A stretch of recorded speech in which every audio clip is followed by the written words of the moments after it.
Hey everybody, it's SaskiaSketches, and today I'm here with CRAFTY. Sorry, I'm Hannah's Crafty.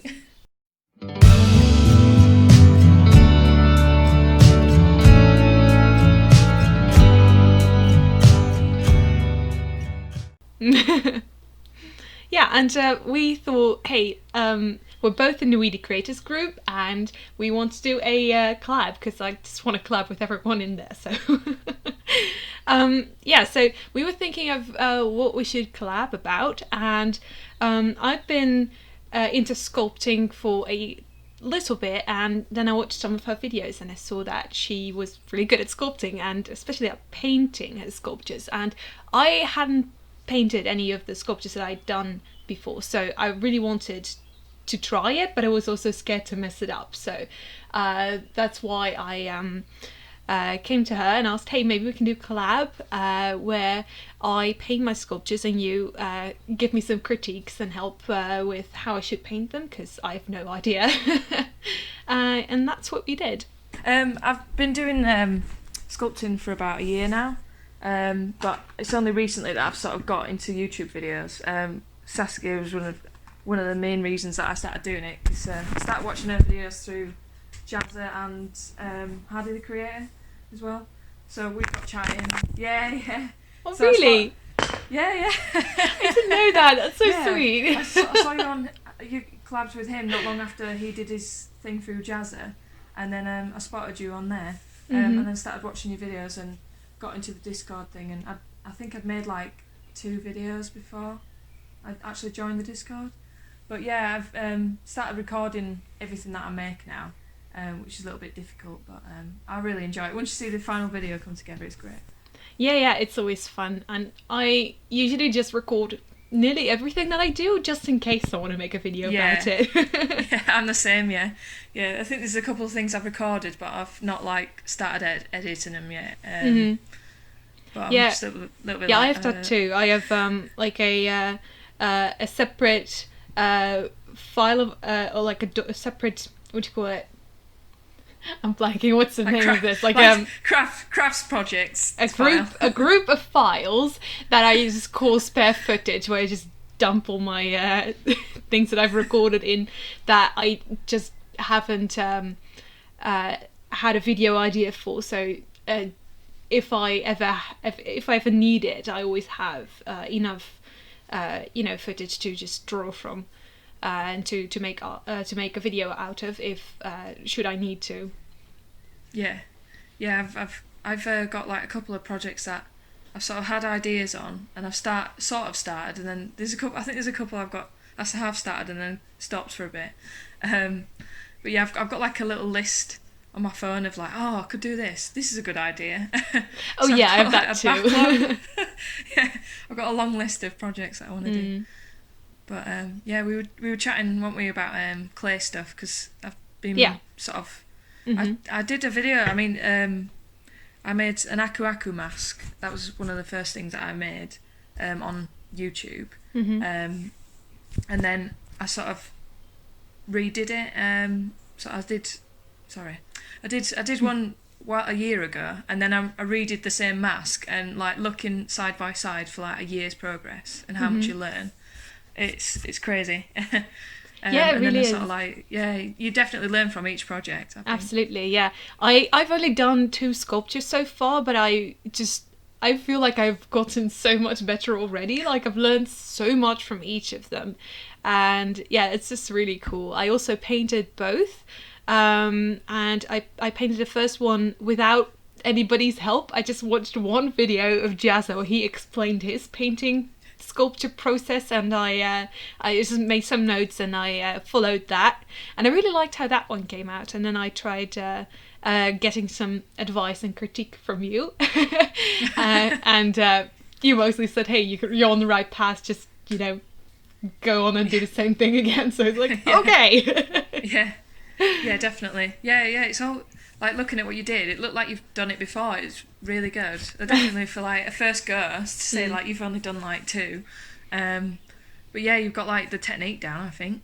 Yeah, I think that's Keelan's because looking I really good, yeah. have been painting for so long. So like I'm Yeah, familiar yeah. with paints, and it's just not. It's just I'm not painting on Exactly. a canvas. I'm painting on like a Yeah. 3D object. Yeah, definitely. Yeah, it's like doing it, but then you kind of forget you've got to like hold it as well, and then Yeah, that was the most annoying part. Like, trying to do it. like I had to like somehow hold it and paint it at the same time, Yeah. and because I couldn't put it down because or like my first one, I couldn't put that one down because that one is so light. If I just even touch it with a brush, it just falls over. So that I had to hold that one, paint it, and then hold it whilst the paint was drying, and then hold it another way so I could do the part that I was. It was it was a struggle, but it worked out in the end. It's hard, isn't it? Yeah. Yeah, I think even one of my projects, I did a Nuka-Cola blaster thing from Fallout, one of the games, and it's like, it's paper mache, so it's a bit different to clay, but it's still 3D. And like at one point, I even put like a bit of string around the top and then hung it in my kitchen so that I could dry, because I just couldn't put it. There was no way to put it because it was so unbalanced. Yeah. You couldn't like stand it up on the top because it's like a little gun thing, and it just you know. But that worked in the end. Yeah, cool. Yeah. Yeah, so it was actually a ton of fun to paint them because I didn't expect it to be so much fun. I don't know why. I thought maybe it had a bit of a learning curve or whatever, but I thought it was just a lot of fun. And yeah, at first they did look questionable, but the further you get into it, the more details you add, I think the better it starts to look. And I feel like that's always the case with acrylic paint, because the first few layers always look like garbage. But as long as you stick with it, eventually it'll look better. Yeah. Especially if like you spend so long like sculpting it, you're like, oh god, I really don't want to mess this up. Yeah, absolutely. Yeah, I was so scared to paint Keon because I didn't want to mess him up. As well. Yeah, you're really proud of him. I really like how he looks though. Yeah, I think I did. He's standing over here. I think I did a pretty good job with the. I really like the bit of green that I had on him because I feel like that makes it look I guess a lot more realistic, like a bit more dynamic. Because if it was just those like I guess if I just used like my grey and my white and nothing else, I feel like it might have just looked a bit flat. So that bit of green definitely helped. Yeah. Have you put like a bit of silver on as well? Is it silver? No, just I used Payne's grey, which is my go-to grey. And I used some white and some green that I mixed from blue and raw sienna. Yeah. Yeah, I always mix all my own colours. Like I only have a few select colours that I have in pre-mixed, I guess. I have a raw sienna, a burnt sienna, a Payne's grey, a titanium white, and I guess a blue of some sort, a cerulean probably. Yeah. And I can just mix everything from that. And I like using my raw sienna and burnt sienna as yellow and red substitutes because I feel like that helps, I guess, make a more cohesive color scheme whenever you're working with something like that, because it makes it more. I have more of an earthy tone, I guess, and I like that. Yeah, it's really good. Yeah, I've got like just a little tray selection and the tiny little tubes of paint, but like I'm coming towards the end of using them now. I've used them for so many projects, so now I'm like just buying just a random like tube, like tub of paint of what I need. So like I bought a black and a white and a blue, and then just like mixing what I have got. But it's just a point where especially with like the lockdown at the moment. I really can't Oh, go yeah, out right. and get my paint. Yeah, I have these huge jars of acrylic paint. Let me grab them. That's cool. Yeah, show me. They're like super large because I just have these. Oh my god. Yeah, they're That's really huge. big. I normally have like tubes that are also quite big, but they're like pretty that's what I've standard got, sized. Yeah. But then I just noticed like, oh, I only use these couple colours. Why would I have like tens of thousands of these? Yeah, exactly. Yeah. These small tubes when I can just have like a big jar of the ones that I need and mix all the other colours. And I guess I don't know because I really like having all the smaller tubes of the other colours. It's just, I have such a big watercolour palette, but I only ever use like 5 colours max. Oh, really? But I just like the look of it. Keep that. It looks nice there. Yeah. I don't want patches. Yeah, but your paint mixing's like really good. Like all your thank you. watercolour pictures.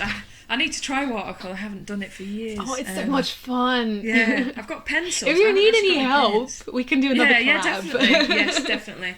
Yeah. Do you have to have watercolour paper? Yeah. Can you, yeah. It's I've super got canvas important. paper. Yeah. The most important thing. parts, I'd say water, colours and paper. Yeah. So I've got canvas paper. Like I've done a couple of acrylic paints on it, but I don't think that'd quite work. I don't think that would work. Tough. With watercolours, I'd say the quality of the paper is even more important than the quality of the paints. Yeah. And that's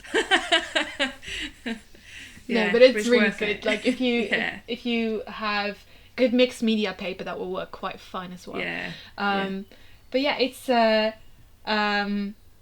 really important to have good paper. Otherwise, it's just going to be a really big struggle to just get the colours to do what you want, which is already a struggle with watercolours because they're never going to listen to you. But it's definitely important to have good paper. Even more important to have good paper than it is to have good paints. So I'd say definitely invest in good watercolour paper before you invest in good watercolour paints. Yeah, at the moment I've just got watercolour pencils anyway. So if I'm gonna do watercolour pencils will quite. Yeah, I'll probably get a tray similar to yours with all the different ones. Yeah, cool. Yeah. So how did you find the dry brushing then? Like that was so much fun. Oh, I love dry brushing. Yeah, it was such a fun technique because I never really do that in my normal paintings. Whenever I work with acrylics, normally I don't use dry brushing. Or with watercolours, I don't really do that. But it gave such a cool look to it because I felt like, I guess the texture of it is just, it was a ton of fun to just do that because it felt like you didn't. I don't know how to explain it, but if you just have a little bit of paint on your brush and if you just add a little bit of paint from that brush to your sculpture, it doesn't I guess colour the whole thing, but just a tiny areas, and I feel like that creates some cool texture. Yeah. Did you put like watered down paint on it and then sort of wipe some of it away with like tissue and that? Yeah. Yeah. And I just I wiped everything off on my palette because I have a wooden palette and then I have some paint really on it and it's dry first. Yeah. So it was a really fun technique, and I feel like it is satisfying, isn't it? Especially when the details come up. Yeah, because it just gets I don't know, it really highlights your details. It just works so well. It's a really cool technique. Yeah, definitely. You'll have to. You've got to try polymer clay next time. I've got mine. I'm so scared to put it in the oven though. Yeah, as long as you keep an eye on it. Like I tend to if it's something that I'm worried is going to fall over, I tend to balance it with some tin foil. But yeah, just keep yours checking looks on so it. good though. Like, oh my gosh, it's so pretty.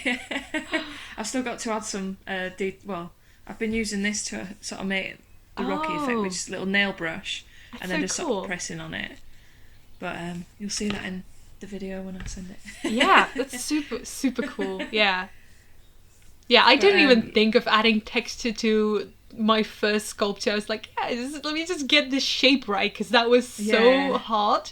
And I thought that was, I guess, maybe the most important thing to get right if you want to make something. The shape is probably a little bit more important than the texture, but texture still is important. Yeah. But yeah, it was a good first try, that one. Yeah, I think the hardest part is just that armature at the start. I hate that bit. Yeah, me too. I really... it's just so hard to get the wire in the right shape, and then some parts are too long and some parts are too short, and and what I found is that the clay just doesn't stick to it, and it's so... I was get sticking. Oh, that first time I was just crying almost, because it was so hard to get it to stick to it. I was like, no, I thought it was supposed to be fun. But once you get that first layer on, the clay does stick to itself, so that's nice. At least that's a thing. So then I could get the other shapes on there as well, and so the first step, I suppose, would be to cover just a whole skeleton, I guess, in clay, and then after that you can start to you can add give to shape it, to it.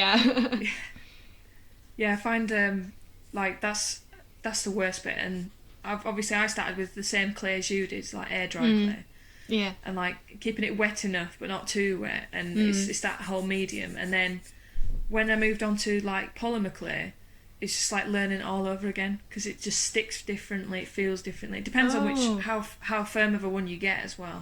I really like Super Sculpey, which I watch a lot of Ace of Clay. He uses like similar thing. But I did use one of his tips where he said to use like ultralight Sculpey, and I tried that and I could not get that to work at all. It's I can't recommend that one. I just stick to Super Sculpey, and then just put as much tin foil around the base as much as possible, and then just like sort of what's that tape called? Like masking tape. I use to like attach the actual foil to the armature. And I find that sort of sticks okay with the polymer clay, but with air dry clay I found the same sort of things that it just doesn't stick to the masking clay. It just doesn't. Definitely. I think like for any artist, like I think it's good to try something new. But it's such a learning curve when you're like used to doing something.